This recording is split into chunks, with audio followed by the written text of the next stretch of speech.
MCH and MCHC ಇವೆಲ್ಲ red blood cell ಇಂಡಿಸಸ್ಸು. ಇದನ್ನು ನೀವು ಹಾಸ್ಪಿಟ್ಲಲ್ಲೆಲ್ಲ ಯಾವಾಗಲೂ ಕಮ್ ಅಕ್ರಾಸ್ ಮಾಡ್ತಿರ್ತೀರ. ಮತ್ತು ನಿಮಗೆ ಕ್ಲಾಸಿಫಿಕೇಷನ್, ಮಾರ್ಫಾಲಜಿಕಲ್ ಕ್ಲಾಸಿಫಿಕೇಷನ್ಗೂ ಮೈಕ್ರೋಸೈಟಿಕ್ ಹೈಪೋಕ್ರೋಮಿಕ್, ನಾರ್ಮೋಸೈಟಿಕ್ ಮೈಕ್ರೋಸೈಟಿಕ್ ಹೈಪೋಕ್ರೋಮಿಕ್ ಅದಕ್ಕೆ ಆ ಥರ ಕ್ಲಾಸಿಫಿಕೇಷನ್ ಮಾಡೋಕ್ಕೂ ಇದು ಹೆಲ್ಪ್ಫುಲ್ ಆಗಿರುತ್ತೆ.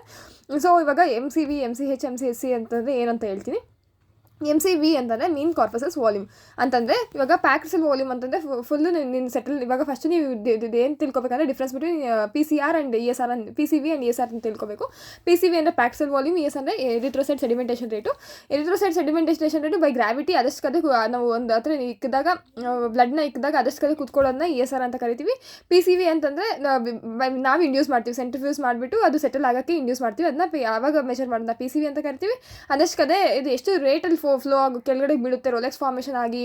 ಮತ್ತು ESR ಅಲ್ಲಿ 3 ಸ್ಟೇಜಸ್ ಇರುತ್ತೆ. Stage of Rolex formation, stage of settling, stage of packing ಅಂತ. ಅದು ಸ್ಟ್ಯಾಕ್ ಆಫ್ ಕಾಯಿನ್ಸ್ ಥರ ಫಾರ್ಮ್ ಆಗಿ ಗ್ರಾವಿಟಿಯಿಂದ ಅದು ಕೆಳಗಡೆ ಬಿದ್ದಿದೆ, ಅದನ್ನು ನಾವು ESR ಅಂತ ಕರಿತೀವಿ. ಇವಾಗ ಅದು ಎರಡು ಗೊತ್ತಾಯಿತು. ನಿಮ್ಮ PCV ಅಂತಂದರೆ ಏನಂತ ಗೊತ್ತಾಯಿತು, ESR ಅಂದರೆ ಏನಂತ ಗೊತ್ತಾಯಿತು. ಇವಾಗ PCV ಅಂತಂದರೆ ಎಲ್ಲ ಪ್ಯಾಕೆಟ್ಸಲ್ಲೂ ನಾವು ಸೆಂಟ್ರಿಫ್ಯೂಸ್ ಮಾಡಿಬಿಟ್ಟು ಎಲ್ಲ ಕುದಿಸಿದಾಗ ಕೆಳಗಡೆ ಕುತ್ಕೊಂಡಿರುತ್ತಲ್ಲ, ಅದರದ್ದು ಆ ವಾಲ್ಯೂಮ್ನ ಪ್ಯಾಕೆಟ್ ಸೆಲ್ ವಾಲ್ಯೂಮ್ ಅಂತ ಕರಿತೀವಿ. ಅದರಲ್ಲಿ ಎಲ್ಲ RBCsದು ವಾಲ್ಯೂಮ್ ಇರುತ್ತೆ. ಬಟ್ ನಾವು ಒಂದು RBCsದು ವಾಲ್ಯೂಮ್ ತಿಳ್ಕೊಬೇಕಂತಂದರೆ, ಅಂದರೆ ಒಂದು RBCಗೆ ಎಷ್ಟು ವಾಲ್ಯೂಮ್ ಹಾಕಿಬೇಕಂತಂದರೆ ನಾವು PCV ಅದರಲ್ಲಿ ಮೆಷರ್ ಮಾಡ್ತೀವಿ. ಒಂದು RBC ಎಷ್ಟು ವಾಲ್ಯೂಮ್ ಆಕ್ಯುಪೈ ಮಾಡುತ್ತೋ ಅದನ್ನ ನಾವು PCV ಅಂತ ಮೆಷರ್ ಮಾಡ್ತೀವಿ. ಸೊ ಫಾರ್ಮುಲಾ ಹೆಂಗಿರುತ್ತೆ, total packet cell volume divided by number of RBC, that is RBC in millions ಅದನ್ನ ಹಾಕ್ಬಿಟ್ಟು ಇಂಟು 10 ಮಾಡಿದಾಗ ನಿಮಗೆ PCV ವ್ಯಾಲ್ಯೂ ಬರುತ್ತೆ. PCV ವ್ಯಾಲ್ಯೂ ನಾರ್ಮಲಿ 82 ಇಂದ 98ವರೆಗೂ ಇರುತ್ತೆ. 82 ಇಂದ 98ವರೆಗೂ, 82ಗಿಂತ ಕಡಿಮೆ ಇದ್ದರೆ ಇದು ಸೈಜ್ ವಾಲ್ಯೂಮ್ ಕಡಿಮೆ ಐತೆ ಅಂತ. ಸೊ ಹೈಪೋಸೈಟಿಕ್ ಆಗುತ್ತೆ, ಅಂದರೆ ಹೈಪೋಸೈಟಿಕ್ ಆಗುತ್ತೆ, ಮೈಕ್ರೋಸೈಟಿಕ್ ಆಗುತ್ತೆ. ಇನ್ನೇನಾದರೂ 98ಗಿಂತ ಜಾಸ್ತಿ ಇದ್ದರೆ ಮ್ಯಾಕ್ರೋಸೈಟಿಕ್ ಆಗುತ್ತೆ. ಮತ್ತು ನಿಮ್ಗೆ ಇವಾಗ ಅದನ್ನ ಫೆಮಿಟೋಲೀಟರಿಂದ ಮೆಷರ್ ಮಾಡ್ತೀವಿ. ಇದಿಷ್ಟೇ ನಿಮಗೆ MCV ಬಗ್ಗೆ ತಿಳ್ಕೊಬೇಕಾಗಿರೋದು. MCV ಬಗ್ಗೆ ಒಂದೇನು ತಿಳ್ಕೊಬೇಕಂದ್ರೆ, ಈಚ್ ಆ್ಯಂಡ್ ಎವ್ರಿ RBC ಎಷ್ಟು ವಾಲ್ಯೂಮ್ ಆಕ್ಯುಪೈ ಮಾಡುತ್ತೆ. ಟೋಟಲ್ PCV ಅಂತಂದರೆ ಎಲ್ಲ RBCsದು ವಾಲ್ಯೂಮ್, ಅದರಲ್ಲಿ ಒಂದು RBC ಎಷ್ಟು ವಾಲ್ಯೂಮ್ ಆಕ್ಯುಪೈ ಮಾಡುತ್ತೆ ಅದನ್ನ MCV ಅಂತ ಕರೀತಾರೆ. ಮತ್ತು MCHಗೆ ಬಂದರೆ, MCH ಅಂದರೆ ಒಂದು RBCಯಲ್ಲಿ ಎಷ್ಟು ಹಿಮೋಗ್ಲೋಬಿನ್ ಇದೆ ಅಂತ. ಇವಾಗ ನಾರ್ಮಲ್ ಹಿಮೋಗ್ಲೋಬಿನ್ ಪರ್ಸೆಂಟೇಜಲ್ಲಿ ಮೆಷರ್ ಮಾಡ್ತೀವಿ. ಇದು ಮೇಲ್ಸ್ಗೆ 12 to 14, ಮೇಲ್ಸ್ಗೆ 14 to 16, ಫೀಮೇಲ್ಸ್ಗೆ 12 to 14 ಹಂಗಿದ್ದಲ್ಲ, ಅದರಲ್ಲಿ ಒಂದು RBCಯಲ್ಲಿ ಎಷ್ಟು ಹಿಮೋಗ್ಲೋಬಿನ್ ಇದೆ ಅಂತ. ಸೊ ನಾವು ಪಿಕೋಗ್ರಾಮಲ್ಲಿ ಮೆಷರ್ ಮಾಡ್ತೀವಿ MCHನ.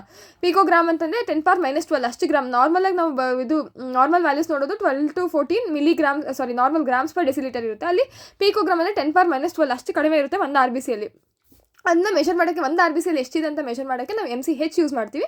MCH ಇದು ಫಾರ್ಮುಲಾ ಇವಾಗ haemoglobin percentage divided by total number of RBCs ಕೆಳಗಡೆ ಡಿನಾಮಿನೇಟರ್ ಮಾಡಿದಾಗ ಅವಾಗ ಒಂದೊಂದು RBCಗೆ ಎಷ್ಟಿದೆ ಅಂತ ನಿಮ್ಗೆ ಗೊತ್ತಾಗುತ್ತೆ, ಇಂಟು 10. ಇದು MCH ಅದು ಫಾರ್ಮುಲಾ. ಸೊ ಇವಾಗ MCH ನಾರ್ಮಲ್ ವ್ಯಾಲ್ಯೂಸು 27 ಇಂದ 32ವರೆಗೂ ಇರುತ್ತೆ. 27ಗಿಂತ ಕಡಿಮೆ ಇದ್ದಾಗ 27ಗಿಂತ ಕಡಿಮೆ ಇದ್ದಾಗ ನಿಮಗೆ ಹೈಪೋಕ್ರೋಮಿಕ್ ಬರುತ್ತೆ. ಇಲ್ಲಾಂದರೆ 32ಗಿಂತ ಜಾಸ್ತಿ ಇದ್ದರೆ ಹೈಪರ್ಕ್ರೋಮಿಕ್. ಯೂಶಲಿ ನೀವು ಹೈಪರ್ಕ್ರೋಮಿಕ್ ಯಾವಾಗಲೂ ನೀವು ನಿಮ್ಮ ಸುತ್ತ ಬರಲ್ಲ, ನೀವು ಯೂಸ್ ಮಾಡಲ್ಲ.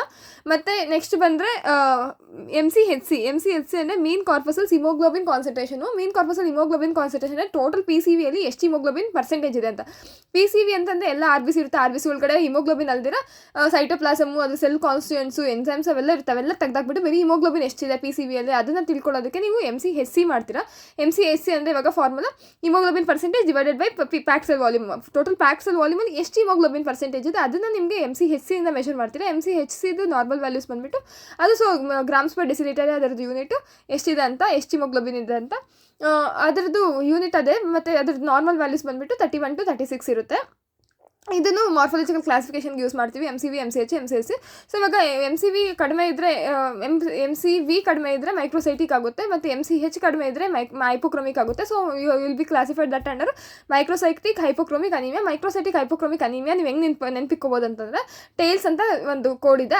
ಅದೆಲ್ಲ ಅನೀಮಿಯಾಸಲ್ಲೂ ನಿಮಗೆ ಮೈಕ್ರೋಸೈಟಿಕ್ ಸೆಲ್ಸ್ ನೋಡ್ತೀರಾ. ಟೇಲ್ಸ್ ಅಂದರೆ T for thalassaemia, A for anaemia of chronic disease, I for iron deficiency anaemia, L for lead poisoning and S for sideroblastic anaemia. ಈ ಎಲ್ಲ ಅನಿಮಿಯಾಸಲ್ಲೂ ನಿಮಗೆ ಮೈಕ್ರೋಸೈಟಿಕ್ ಹೈಪೋಕ್ರೋಮಿಕ್ ಕಾಣಿಸುತ್ತೆ. ಇದು ಅಬೌಟ್ MCV, MCH, MCSC. ನಿಮಗೆ ಅಂದರೆ ಇದು ಯೂಶಲಿ ನಾನು ಫಸ್ಟ್ ಇಯರಲ್ಲಿ ಸುಮ್ಮನೆ ಓದಿದ್ದೆ, ಬಟ್ ಅದ್ರ ಎಕ್ಸಾಕ್ಟ್ ಮೀನಿಂಗ್ ಗೊತ್ತಿರಲಿಲ್ಲ ಏನಂತ. ಎಕ್ಸಾಕ್ಟ್ ಮೀನಿಂಗ್ ನಾನು ನಿಮಗೆ ತಿಳಿಸ್ಕೊಡ್ಬೇಕಂತ ನನ್ನ ಲ್ಯಾಂಗ್ವೇಜಲ್ಲಿ ನಾನು ತಿಳಿಸ್ಕೊಡ್ಬೇಕು ಅಂದ್ಕೊಂಡಿದ್ದೆ. ಸೊ ಈ ವಿಡಿಯೋ ಮಾಡಿದೆ. If you find this video helpful, please do like, share, subscribe. ಮತ್ತು if have any suggestions let me know in the comment section. Thank you.